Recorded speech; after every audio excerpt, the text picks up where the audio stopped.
तो hey guys, welcome back to my channel. कैसे हैं आप लोग? आई होप अच्छे होंगे। और आज मैं आप लोग के लिए 2022 से 24 सेशन में जिनका भी एग्ज़ाम हुआ है पीजी फर्स्ट सेमेस्टर का, उनका सीसी 1 का क्वेश्चन लेकर आई हूँ। और ये क्वेश्चन पेपर मुझे भेजा है मिट्ठू कुमार जी ने, तो उनका बहुत बहुत थैंक यू कि उन्होंने मुझे ये क्वेश्चन भेजा है। और उनके इस कदम से जो भी नए बच्चे हैं जिन्होंने अभी एडमिशन लिया है फर्स्ट सेमेस्टर में, जो एग्ज़ाम देंगे जिनका, तो उन लोगों को इससे काफ़ी ज़्यादा हेल्प मिलेगी, क्योंकि वो उन्हें कुछ पता नहीं है क्या एग्ज़ाम में लिखना है, कैसे लिखना है, और वो इस समय परेशान हो रहे होंगे। और क्वेश्चन बैंक लेकर आएंगे और उसके प्रश्न से तैयारी करेंगे, जो कि बिल्कुल भी इससे अलग रहता है। तो इसके लिए उनको ये क्वेश्चन देख के फ़ायदा होगा।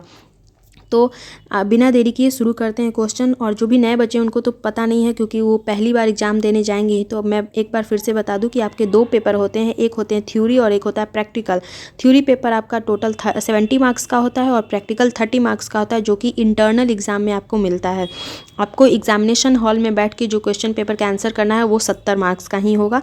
तो इसमें आपको 3 क्वेश्चन के आंसर करने हैं। ये लॉन्ग क्वेश्चन है जिसके लिए आपको एक के लिए 10 नंबर मिलेंगे, और बाकी आपको 4 क्वेश्चन के आंसर करने हैं। एक के लिए 5 मार्क्स मिलेंगे, वो शॉर्ट वाला होगा, और उसके बाद फिर एक होगा आपका ऑब्जेक्टिव वाला, जो कि 10 क्वेश्चन 20 मार्क्स के होंगे।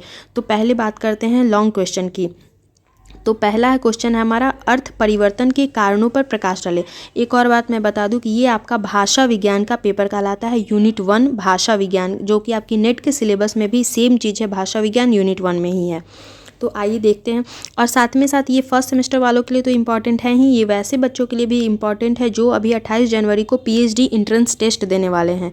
उनके लिए भी ये पेपर ज़्यादा है, उनके लिए भी इम्पॉर्टेंट है, क्योंकि इसमें जो भी पैट का एग्ज़ाम होगा उसमें आपको जो चारों सेमेस्टर में जो कुछ भी आपने पढ़ा है वहाँ का एक कुछ क्वेश्चंस को निकाल के आपसे एग्ज़ाम में पूछे जाएंगे। तो आपको भी ये सारे क्वेश्चन देखकर जाना ज़रूरी है, और आप भी कोशिश कीजिए कि इसके आंसर आपसे हो पा रहे हैं या नहीं वो लिखने की कोशिश कीजिए। खासकर जो भी आपके जो शॉर्ट क्वेश्चन है और जो लॉन्ग क्वेश्चन है, इसके तो आप कर ही डालिए। तो पहला क्वेश्चन है कि अर्थ परिवर्तन के कारणों पर प्रकाश डालें। दूसरा है ध्वनि परिवर्तन की दिशाओं पर प्रकाश डालें। फिर है भाषा परिवर्तन के कारणों पर प्रकाश डालें। देखिए, भाषा परिवर्तन क्या होता है कि हम लोग हर जगह अलग अलग भाषा होती है ना। अगर हम इंडिया में हैं तो भाषा अलग है, सॉरी ये भी देखिए कि हम फिर अगर बिहार में हैं तो उसकी यहाँ की कुछ भाषा है। फिर अगर हम वेस्ट बंगाल चले जाते हैं वहाँ की क्या भाषा है, तो उसकी क्या परिवर्तन के क्या कारण है उसके बारे में आपको बताना है। चलिए फिर आगे देखते हैं। दूसरा है हमारा, राजभाषा हिंदी की संवैधानिक स्थिति पर प्रकाश डालिए। भाषा एवं बोली में अंतर स्पष्ट करते हुए हिंदी की प्रमुख बोलियों का परिचय दीजिए। हिंदी की कौन कौन सी बोलियां हैं? जैसे हिंदी में भी बहुत सारी बोलियां हैं, जैसे बज्जिका हो गई, मैथिली हो गई, अवधी है, ब्रज भाषा, तो इसमें भी बहुत सारी बोलियां हैं। इन सब के ऊपर भी आपको प्रकाश डालना है। खरी बोली हिंदी के साहित्यिक विकास का मूल्यांकन करना है। तो ये आपके लॉन्ग क्वेश्चन हो गए। अब आते हैं शॉर्ट क्वेश्चन के ऊपर। निम्नलिखित में से किन्हीं 4 पर संक्षिप्त टिप्पणियाँ लिखनी है। एक के लिए आपको 5 मार्क्स मिलेंगे, टोटल ये 20 नंबर का होगा। प्रयत्न लाघव क्या होता है? अर्थ संकोच क्या है? संयुक्त वाक्य क्या होते हैं? अल्प प्राण। पुरानी हिंदी क्या है? देवनागरी लिपि की विशेषताओं के बारे में बताना है। दक्कनी हिंदी के बारे में बताना है। और राजभाषा एवं राष्ट्रभाषा में अंतर बताना है। देखिए, जो हमारी हिंदी है उसको हमारे संविधान में राजभाषा का दर्जा दिया गया, ना कि राष्ट्रभाषा। अब राजभाषा का मतलब होता है कि जो हमारे सरकारी कामकाज होते हैं वो हिंदी में होते हैं, लेकिन पूरे राष्ट्र में हम लोग एक भाषा को नहीं बोलते हैं। राष्ट्रभाषा कहने का मतलब है जो पूरे राष्ट्र में बोला जाए उसको राष्ट्रभाषा बोलते हैं। और लेकिन राजभाषा जिसमें हमारे सरकारी कामकाज वगैरह होते हैं। तो ये अंतर है। और लेकिन इसके ऊपर आपको थोड़ा सा एक पेज में लिखने का है। 5 नंबर मिल जाएंगे आपको, 4 के आंसर करना है, तो वहाँ से आप लिख लीजिएगा टिप्पणी। अब आते हैं जो सबसे ज़्यादा इंपॉर्टेंट रोल प्ले करता है, वो है ऑब्जेक्टिव। अगर आपने 10 के 10 ऑब्जेक्टिव सही कर लिए तो सीधा सीधा आपको 20 नंबर मिल जाएंगे। तो और ये देखिए, सबसे अच्छा फॉर्मेट यहाँ पे क्या है कि निम्नलिखित वस्तुनिष्ठ प्रश्नों के उत्तर हाँ या नहीं में देना है। जबकि हमारे टाइम पे ऐसा नहीं था, हमारे टाइम पे आंसर करना होता था, लिखना होता था, इसमें बस यस और नो में लिखना है। तो क्या भाषा ध्वन्यात्मक होती है? बिल्कुल होती है। बिना ध्वनि के हम लोग बोल कैसे सकेंगे? भाषा ध्वन्यात्मक होती है। अगर लिखता केवल ध्वन्यात्मक है तो वो गलत हो जाता। केवल नहीं, हम सांकेतिक रूप से भी बात कर सकते हैं, लेकिन यहाँ पे बोल रहा है भाषा ध्वन्यात्मक होती है, तो हाँ होती है। अगला है हमारा, ब्राह्मणी लिपि से देवनागरी का विकास हुआ है? तो बिल्कुल हुआ है, देवनागरी का विकास ब्राह्मणी से ही हुआ है, तो इसके लिए यहाँ पे हाँ करेंगे।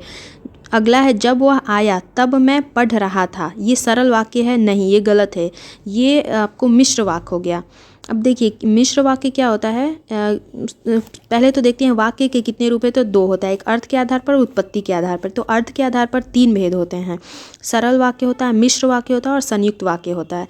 तो सरल वाक्य बोलते हैं जो सीधे सीधे राम आम खाता है तो हो जाता, लेकिन यहाँ पे 2 वाक्य को जोड़ा गया है कि जब वह आया तब मैं पढ़ रहा था, यानी कि मिश्र वाक्य एक वाक्य प्रधान होता है और दूसरा उस पर आश्रित होता है, यानी कि जब वह आया तब मैं पढ़ रहा था, ये दूसरे पे आश्रित है, तो ये जो है आपका सरल वाक्य ना होकर मिश्र वाक्य हो जाएगा।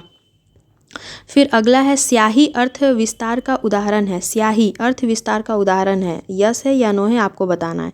अगला है चौबे चतुर्वेदी का परिवर्तित रूप है, तो हाँ। जायसी ने अपनी रचनाओं में ब्रज भाषा का प्रयोग किया है, हाँ या नहीं है तो देख लीजिएगा क्या है कि नहीं, मुझे भी ध्यान में नहीं है, अवधि में था या ब्रज में पता नहीं। पश्चिमी हिंदी का विकास सौरसेनी अपभ्रंश से हुआ है, तो हाँ बिल्कुल हुआ है। संविधान की 8वीं अनुसूची में 22 भाषाएं सम्मिलित हैं, बिल्कुल सम्मिलित हैं 22 भाषाएं। भाग 17 में 22 भाषाओं का वर्णन है हमारा, अनुच्छेद 343 से 351 तक में। फिर भाषा क्षेत्र ग में अंडमान और निकोबार द्वीप समूह शामिल हैं, तो हाँ होगा, क्योंकि देखिए ये सब मैंने पढ़ाया हुआ है। अगर आप लोगों ने नहीं पढ़ा है तो आप मेरे चैनल के प्लेलिस्ट में जाके जो यूजीसी नेट की मैंने यूनिट 1, 2, 3 के जो भी नोट्स डाले थे उसमें ऑब्जेक्टिव फॉर्म में ये सारी चीज़ करवाई गई है। मैंने पहले उसका नोट्स भी डाल दिया था कि जो भाषा क्षेत्र के हिसाब से 3 भागों में बांटा गया है, क, ख और ग। क में वैसे हैं जिसमें सिर्फ हिंदी में बोलते हैं जो लोग, जैसे कि हमारे यूपी है, बिहार है, आसपास के जितने भी है, हरियाणा, राजस्थान और फिर जो दिल्ली वगैरह है, तो इसमें हम लोग हिंदी भाषी क्षेत्र है, ये हिंदी बेल्ट कहलाता है। फिर ख है जिसमें हिंदी और इंग्लिश दोनों में बातचीत होती है। और ग में वैसे आते हैं जहाँ पे सिर्फ इंग्लिश में, जैसे नॉर्थ ईस्ट के जो हैं नागालैंड, मणिपुर, यहाँ पे सिर्फ इंग्लिश वाला वो चलता है। तो ऐसे इसको भाषा क्षेत्र जो है इसको 3 भागों में बांटा गया है। तो ये सब अगर आपने नहीं पढ़ा है तो जाके वहाँ से देख लीजिएगा। फिर आता है अगला, बज्जिका बिहारी भाषा उपवर्ग की बोली मानी जाती है, तो बिल्कुल बिहारी भाषा की उपबोली ही है बज्जिका, हमारे मुजफ्फरपुर में ये बोली जाती है। तो आई होप आप लोग को ये जो मेरी वीडियो है वो अच्छी लगी होगी और आप लोगों के लिए काफ़ी ज़्यादा हेल्पफुल भी रहेगी। और मैं फिर से कोशिश कर रही हूँ कि आप लोग के लिए यूनिट वाइज जो है वो कुछ नोट्स भी अपलोड करूँ और साथ में आपको जो क्वेश्चन आंसर फॉर्मेट में भी आपके कुछ क्वेश्चंस करवा दी ऑब्जेक्टिव फॉर्म में, जिससे कि आप कम समय में ज़्यादा से ज़्यादा चीज़ों को रिकॉल कर सकें। तो मिलते हैं नेक्स्ट वीडियो में, टिल देन बाय बाय। और चैनल पे पहली बार आए हैं तो सब्सक्राइब कर दें और पुराने सब्सक्राइबर हैं तो लाइक ज़रूर कर दें।